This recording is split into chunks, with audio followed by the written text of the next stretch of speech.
Hi, welcome to episode 7 of the Weekly Wave. I'm Matthew Lyons. And I'm Aaron Johnson. And our guest here today is guidance counselor, Miss Christina Sweeney.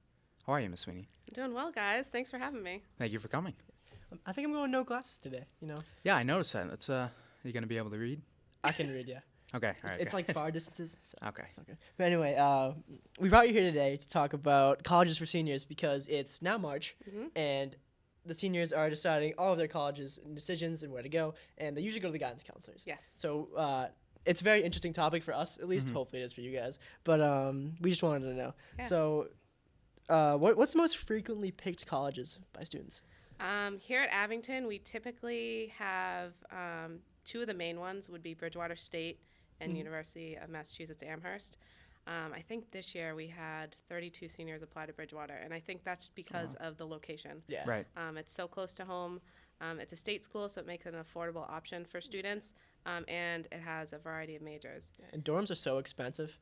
Yeah. Like I'm looking at colleges now, and then like room and board goes from like $1,200 ridiculous. to like $2,000. The cost of school is just something that, you and your family, it's a huge undertaking. So it's good to have a variety of options in terms of whether it be, safeties academically or safeties financially as well. You need to have that mix in your list. So A recent study shows that, yeah, I know. stats. It's going to be serious whenever I start off with that the number of students who go to college straight from high school has increased by 7% in the last 18 years. What do you think is making people go to college? I don't know the absolute number one reason, but I would imagine that a big factor in that is that the more education a person attains after high school, the more money they will make over time. So I think that's a huge drive for people to go to college. Obviously, that's not a blanket statement. People who don't go to college can also make a lot of money. However, statistically speaking, it is known that if you do go to college and beyond, your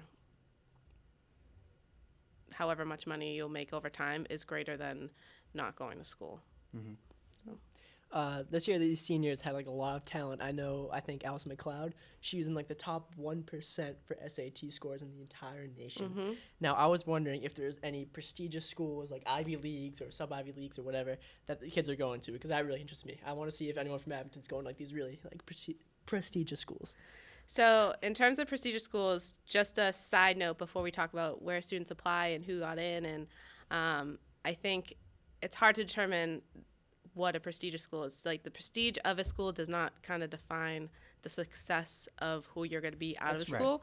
So I just want to make that point. With that said, a lot of our students do apply to Ivy schools, and a lot of them do get in.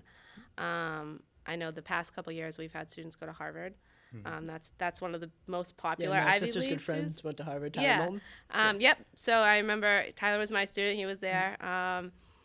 We had another student, Cassie Miranda was also, she's also going to Harvard. So we have, I feel like that's the most popular Ivy League school, but we've had students apply to Yale, students apply to Duke, Bowdoin. So we have a lot of prestigious schools that they apply to. They are really competitive. So even sometimes if you are in the top of your class, you may not get into those schools because you're competing against number ones in the class across the world, not even just Massachusetts, not the country. And we live in an area where we're fortunate to be surrounded by so many great colleges. So it's super competitive. Yeah.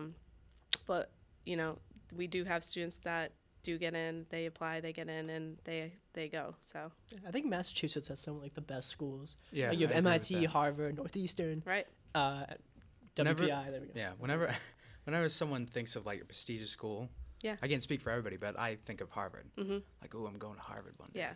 I feel like that's it's kind that. of like the most known, the most popular. Like it's in movies, and it's just kind of in the culture. Yeah, it's like a legend. Yeah. The water went down the wrong pipe. Now, I just asked you that, why do you think more students are applying to college? However, there's another study, another statistic that says that 44% of students leave before finishing college. And that is in the past, I believe, 2 years. So what do you think is causing so many dropouts? I think there's a number of reasons.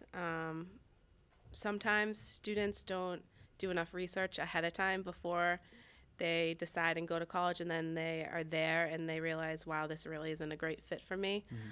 So it's so important, and we try to stress this all the time, that you need to start doing your research early, visit the school, get some information before you make it. It's a really big decision, and it's an expensive decision. Yeah, it's not one you should put off. Right. Right. So it's important to get that research in. I feel like the more research students do, the more successful they are. Other issues, I mean, life gets in the way sometimes, and sometimes, unfortunately, it's either financially they can't handle it, or for whatever reason, something happened in their life that college isn't working in their cards right now. So I think like those are two kind of big reasons. Other things, they may just change their mind. Maybe they thought they wanted to do nursing or teaching, and then they decided, you know what, that really isn't for me. I want to do something more along the trades, and then they switched to a trade school or a union. Yeah, unions are awesome. They have so many benefits. They do, and I feel like, you know, college isn't set in stone, and Right. you know, it's your life, and you're going to be living it. And if you need to change your mind, if you want to change your mind, if it just happens, you gotta go with it. That's life, and you move with whatever is going on within your life, and that may be to change a career, a major, a school. So those things happen all the time. Life's a roller coaster. Yeah. So as a guidance counselor, your job is basically to guide kids on life-changing decisions. What do you feel are some of the most important aspects of picking a good college that well suits that person? I think it all starts with the research again. This process is so individualized. So what we stress is, don't just apply to schools that your friends are applying to, or that you heard that your sibling loved it and that you should go there.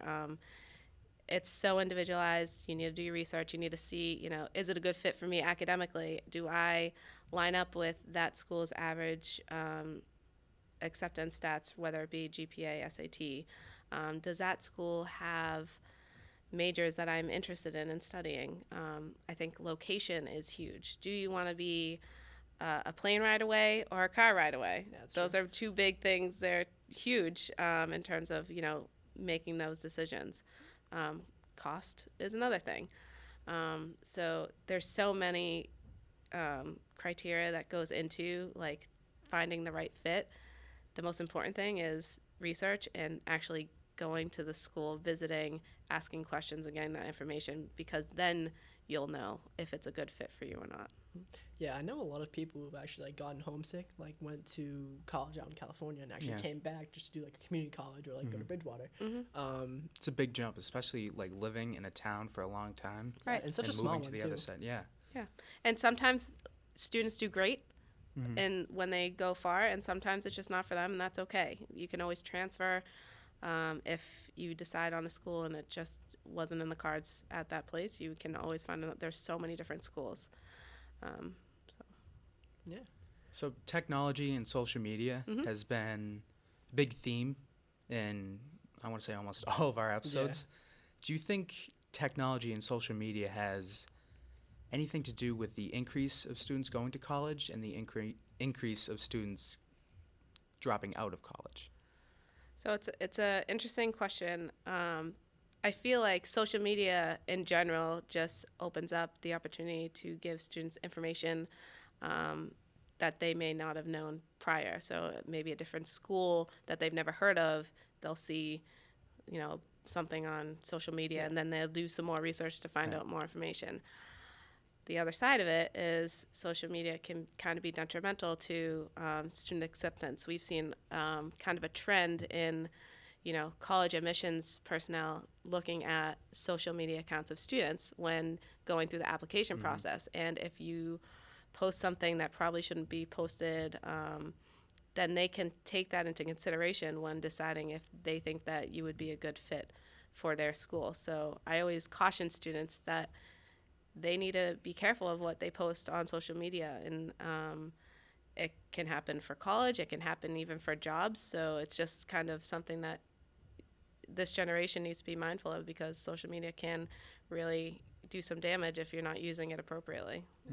Also, it's kind of ironic that we had you on today to talk about colleges, and you just mentioned the application process. Because I believe last night, the FBI arrested, I want to say, 33 to 40 people for bribing colleges to accepting their students. Could you elaborate on that at all? It's a huge scandal, and I don't have all the facts or the information on it. All I do know is that some people have paid this person in particular to help their chances into getting into some of the, prestigious schools. And I think this story is going to be developing. I think it's going to be a really big story to track because it's just in terms of the fairness of it. It's absolutely awful. Yeah, it is terrible. So it'll be interesting to see what colleges actually are involved and how that's going to affect admission standards going forward. Yeah, a lot of our lives, even like our lives, are built up, like even school. We're trying to get those good GPAs and like good grades to get into this good college. And the fact that people are rigging the system and taking away that people who deserve it, their spots, it's just terrible. It's unfair. Right. Yeah. People when they get rejected, like, oh, I wasn't good enough. And that's not the case at all. Yeah. The fact that someone got in because they had more money than you, that's terrible. Yeah. Just a crooked system. Hopefully those colleges get what they deserve. Or not the colleges, but the admissions people officer. involved, Yeah. yes. Well, thank you for coming on. Yeah, that was awesome. Thank you for having me, guys. Hi, and welcome back to a segment I like to call AJ's A-List. This week, it's going to be about the boys' basketball game. Now, I'm doing kind of like a school spotlight this time because it was an unbelievable game. I didn't see it. I heard about it. I saw clips from it. We had work, Matt and I. But it was awesome. The Abington boys won the MIAA D4 state semifinals over reigning state champs Pope John, 72-71, a nail-biter. Abington was actually down 11 points. There we go. Yeah. And with like a minute and 30 left in the game. It seemed to be hopeless. But then, by some miracle, Abington brought it back with Bryson Andrew, Matt McGuire, and Will Klein hitting the three-pointers. Well, they all hit three-pointers, but Will Klein especially hitting a three-pointer with 1.5 seconds left to win the game. That is crazy. That's like an NBA finish. Like Yeah. you don't hear about that. And now Abington boys are heading to the state finals. Go Abington. Now it's time for the weekend box office. I'm Matthew Lyons. Number one was Captain Marvel, which grossed $150 million despite mediocre reviews. Next was How to Train Your Dragon, The Hidden World, which grossed $14 million. Did you see that, Aaron? No, but I feel like they milk those movies. Like I feel What, like DreamWorks? yeah, I feel like they milk all their movies. Like after the second one, I feel like that's fine. You don't need to make like 6 sequels to it. I mean, Captain Marvel, that's like number...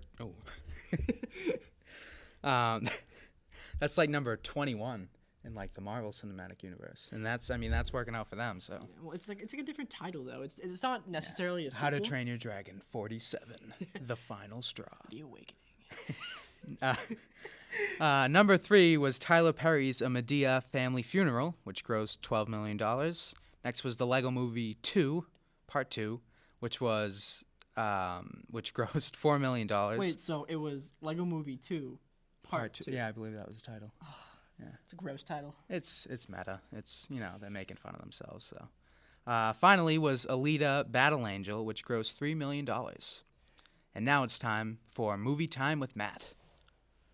This week's movie recommendation came out in 2017, I believe. Yes. Which is not that long ago. It is called Get Out. It is directed by Jordan Peele in its directorial debut, and it stars Daniel Kaluuya. If you haven't heard it, you've basically been living under a rock. Yeah, in 2017, it won an Oscar, I believe. Massive blockbuster. It did, yes, for Best Original Screenplay by Jordan Peele. And as a fan of Key and Peele, I was very surprised that he could write horror like that. And it is horror, but not really. It's more of a psychological thriller. You really expect people like that to play to their strengths. Mm-hmm. So, Jordan Peele, I believe, right? Yes. He's a comedic writer. Yes, along he with is. Keegan-Michael Key. And Keegan for him, for him to step out of his comfort Yes. zone like that was awesome. And Yeah. to make such a great product was even better. He said in an interview one time that he was always writing like horror and sci-fi movies, but he never published them or wanted to. And then finally, after Key and Peele, he just decided, I'm going to make a horror movie. And it was a great decision because it was a good movie and it made a lot of money. I believe it was one of the highest grossing movies of that year. And if you haven't seen it, it's a very interesting movie. When I first saw it, I thought it was good, but the more I thought about it, it wouldn't leave my head, and it just kept me thinking. And it has a lot to say about America today and race in America. And it is a very timely movie, and if you haven't seen it, you definitely should check it out. Thanks for watching. Tune in next week to see an all-new episode of The Weekly Wave with drama director Steve Shannon. And make sure to follow us on our Twitter, Instagram, Facebook, and YouTube at the Green Wave Gazette. Thanks for watching. Goodbye.